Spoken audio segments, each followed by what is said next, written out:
Welcome to pre academy. आज हम लोग इस क्लास में विराम चिन्ह के बारे में हम लोग पढ़ेंगे कि विराम चिन्ह क्या है ना, और विराम चिन्ह की उपयोगिता क्या है, विराम चिन्ह कितने प्रकार के हैं और विराम चिन्हों के प्रयोग का श्रेय किनको जाता है। हम लोग आज इस क्लास में इसके बारे में हम लोग पढ़ने जा रहे हैं। तो विराम चिन्ह क्या है, ठीक है, कि विराम चिन्ह क्या है। तो सबसे पहले आप जानिए कि विराम का मतलब क्या होता है। विराम का मतलब है रुकना या फिर ठहरना। हाँ, और चिन्ह मतलब निशान। तो विराम का अर्थ हो गया रुकना या ठहरना। अब हमको इसमें एक बात जान लेना है कि विराम चिन्हों का प्रयोग सबसे पहले कैसे शुरू हुआ है ना, किसने करवाया, इसका श्रेय किनको जाता है। तो ये जो मैं अभी बताने जा रही हूँ ना, ये बहुत ही इम्पोर्टेंट क्वेश्चन है कि अगर कोई प्रतियोगिता परीक्षा होती है ना, तो उसमें इस टाइप का प्रश्न हो सकता है पूछा जाए कि विराम चिन्हों का प्रयोग का श्रेय किनको जाता है। तो हिंदी में विराम चिन्ह के प्रयोग को बढ़ावा देने का श्रेय आचार्य महावीर प्रसाद द्विवेदी को जाता है। आचार्य महावीर प्रसाद द्विवेदी को जाता है, ठीक है, कि विराम चिन्हों के प्रयोग को बढ़ावा देने का श्रेय किनको जाता है। तो आचार्य महावीर प्रसाद द्विवेदी को जाता है।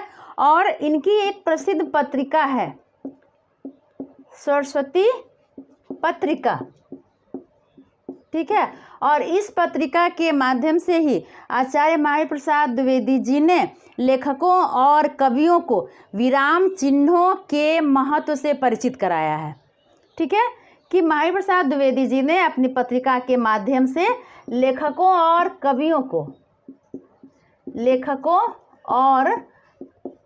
कवियों को विराम चिन्हों के महत्व से परिचित कराया। किसके माध्यम से? तो ये सरस्वती पत्रिका के माध्यम से। और सरस्वती पत्रिका के ये संपादक भी थे। आचार्य महावीर प्रसाद द्विवेदी जी जो हैं वो सरस्वती पत्रिका के संपादक भी थे। और ये पत्रिका जो है 1900 में प्रयाग से इसका प्रकाशन शुरू हुआ, ठीक है, कि इस पत्रिका का प्रकाशन जो है 1900 में प्रयाग से शुरू हुआ। और इस पत्रिका के आचार्य महावीर प्रसाद द्विवेदी जी जो हैं वो संपादक भी रहे। संपादक रहे कब से कब तक? 1903 से लेकर के 1920 तक, ठीक है, कि 1903 से लेकर के 1920 तक आचार्य महावीर प्रसाद द्विवेदी जी जो हैं इसके संपादक रहे। और इस पत्रिका का प्रकाशन कहाँ से हुआ? 1900 में प्रयाग से, वो भी किस मंथ में? जनवरी में, ठीक है। इसको आप लोग इसमें से अभी जो एग्जामिनेशन जो होने वाली होगी ना, तो उसमें से ये जो 4-5 प्रश्न जो है विराम चिन्हों के अंतर्गत जो आ रहा है ना, ये सब क्वेश्चन जो है आपके लिए महत्वपूर्ण हो सकता है। अब हम लोग आगे बढ़ते हैं कि विराम चिन्ह कितने प्रकार के हैं और कौन कौन से। अब इसमें देखिए विराम चिन्ह सबसे पहला है पूर्ण विराम, दूसरा है अल्प विराम, तीसरा है अर्ध विराम, चौथा है प्रश्न सूचक चिन्ह, पांचवा है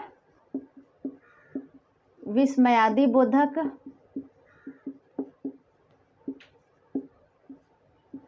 इसके बाद है हंसपद चिन्ह, या फिर इसका दूसरा नाम है त्रुटिपूरक चिन्ह, ठीक है, हंसपद चिन्ह या फिर इसका दूसरा नाम है त्रुटिपूरक चिन्ह। इसके बाद है संक्षेप चिन्ह और इसका दूसरा नाम है लाघव चिन्ह। इसके बाद है योजक चिन्ह। इसके बाद है विवरण चिन्ह।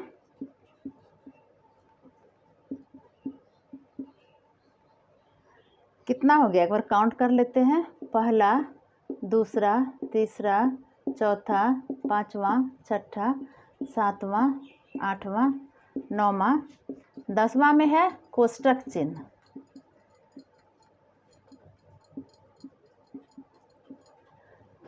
ठीक है, अब देखिए सबका चिन्ह क्या क्या होता है। पूर्ण विराम का चिन्ह आप लोग जानते हैं, पूर्ण विराम, अल्प विराम यानी कॉमा, अर्ध विराम ये है, प्रश्न सूचक चिन्ह इस प्रकार से है, विस्मयादि बोधक चिन्ह इस प्रकार से है, हंसपद चिन्ह या फिर त्रुटि पूरक चिन्ह ये ऐसा चिन्ह होता है, संक्षेप चिन्ह या लाघव चिन्ह इस टाइप से होता है, योजक चिन्ह ये चिन्ह होता है, विवरण चिन्ह ये बड़ा होता है, विवरण का और दूसरा नाम निर्देशक चिन्ह भी हो सकता है। ठीक है, कोष्टक चिन्ह इस प्रकार से है, और इसमें से एक और क्या, पुनरुक्ति चिन्ह।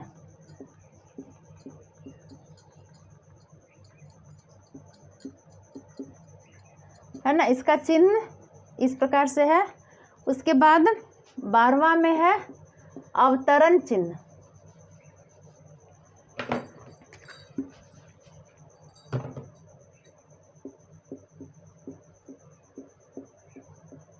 अवतरण या फिर उद्धरण चिन्ह। ठीक है, इसका चिन्ह इस टाइप से होता है। ठीक है, तो इसमें से अब एक बार हम लोग फिर से एक बार देख लें। ये हमारा हो गया पूर्ण विराम, ये हमारा हो गया अर्ध विराम, सॉरी ये हमारा अल्प विराम, ये हो गया अर्ध विराम, ये हो गया प्रश्न सूचक, ये हो गया विस्मयादि बोधक चिन्ह, ये हो गया हमारा हंस पद चिन्ह, ये हो गया संक्षेप चिन्ह या फिर लाघव चिन्ह, ये हो गया हमारा योजक चिन्ह, ये हमारा हो गया विवरण चिन्ह या फिर निर्देशक चिन्ह, ये हो गया हमारा कोष्टक चिन्ह, ये पुनरुक्ति चिन्ह, और ये हो गया हमारा अवतरण चिन्ह या फिर उद्धरण चिन्ह। अब अवतरण चिन्ह और उद्धरण चिन्ह में एकहरा और दोहरा भी होता है। इसमें भी इसका दो रूप है, एक है एकहरा और दूसरा है दोहरा। ठीक है, एकहरा में हम लोग सिंगल अवतरण देते हैं और दोहरा में ये जो हमारा ये डबल है ये हम लोग डबल देते हैं। तो अब हम लोग देखेंगे कि इन चिन्हों का प्रयोग हम लोग कब कब और कैसे कैसे हम लोग करते हैं। इसमें मेरे ख्याल से एक चिन्ह और होना चाहिए जो कि 13 में है ना, 13 में है तारक चिन्ह। तारक चिन्ह का ये है हमारा चिन्ह, ये है तारक चिन्ह। ठीक है, ये है तारक चिन्ह। तो इसमें से देख लीजिए 13 चिन्ह है, इन सभी चिन्हों को एक बार फिर से देख लीजिए और याद कर लीजिए आप लोग कि विवरण चिन्ह, अल्प विराम चिन्ह, अर्ध विराम चिन्ह, प्रश्न सूचक चिन्ह, विस्मयादि बोधक, हंस पद, संक्षेप चिन्ह या लाघव चिन्ह, योजक चिन्ह, निर्देशक चिन्ह, कोष्टक चिन्ह है, पुनरुक्ति चिन्ह है, अवतरण चिन्ह या उद्धरण चिन्ह, और अंत में है तारक चिन्ह। अभी मैं यहाँ तक जहाँ तक मैं बता चुकी हूँ ना वो सारा क्लियर हो गया होगा, समझ में आ गया होगा। तो मैं एक बार इसको शुरुआत से 2 सेकंड में बता दे रही हूँ कि सबसे पहले आज मैंने क्या सीखा कि विराम चिन्ह क्या है, विराम की परिभाषा क्या है और कितने प्रकार का विराम चिन्ह होता है। तो विराम का मतलब क्या होता है, ठहरना या रुकना। ठीक है, अब है कि हिंदी में विराम चिन्हों के प्रयोग का श्रेय किनको जाता है, आचार्य महावीर प्रसाद द्विवेदी जी को जाता है।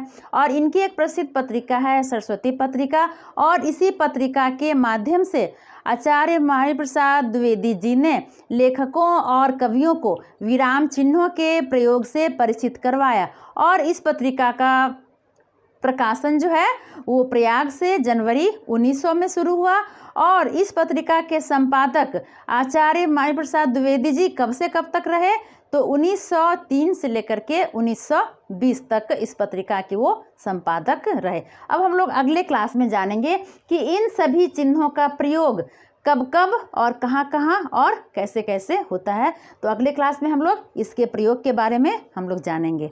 तो आज के लिए बस इतना ही। और जिन्होंने मेरे चैनल को सब्सक्राइब नहीं किया होगा तो वो हमारे चैनल को प्रिया एकेडमी को सब्सक्राइब कर लें, ताकि आप लोगों को जानकारी मैं दे सकूं और आप लोग हमारे माध्यम से कुछ कुछ नई नई चीज़ों को सीखें। बहुत बहुत धन्यवाद।